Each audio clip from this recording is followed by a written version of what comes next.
Right side or left side?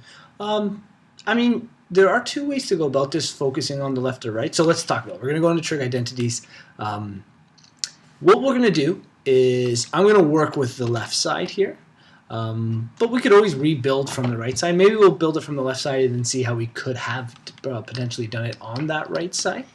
I'm going to talk about a couple things that will help us sometimes with when it has to come with factorings involved or when you have squared values. So first of all, sine squared theta is kind of like the idea of sine theta squared.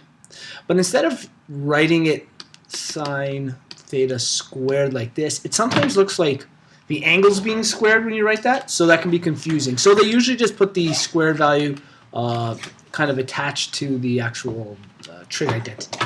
When it comes to this stuff, especially the factoring part, it's sometimes easier to kind of use a let statement. You don't always have to write it down, but you could always say something like let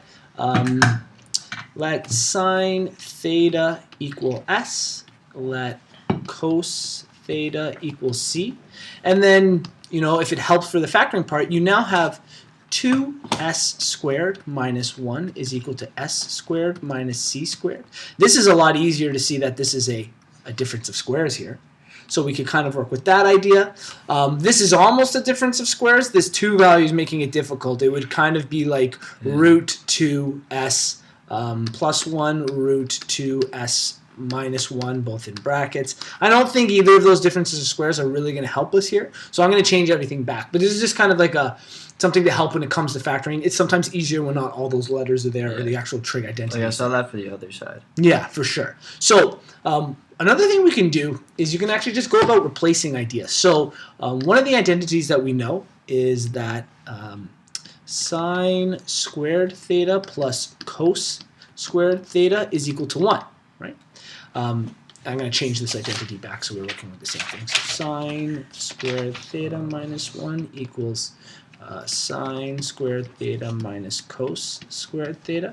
Now that's not quite what we have here on the right side, but we have the value of 1 here. So we can actually go about replacing this value of 1 with that identity. So the identity will just work on the left side again. So we'll talk about the left side. We have 2 sine squared theta subtract sine squared theta plus cos squared theta. Okay? So all we did was replace that number 1. We can then distribute the negative in. So we get 2 sine squared theta minus sine squared theta plus, sorry, that should be also minus sine cos squared theta. Minus cos squared theta. Well, 1 sine squared theta minus, sorry, 2 sine squared theta minus, essentially the coefficient is 1 here.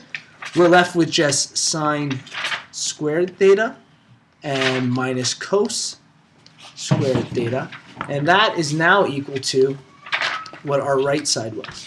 So this was technically kind of quick, but not an intuitive step to actually go about replacing the value of 1. We usually think of 1 as being the most simplified of something. We actually made it a little more complex in order to prove that it was the right side here.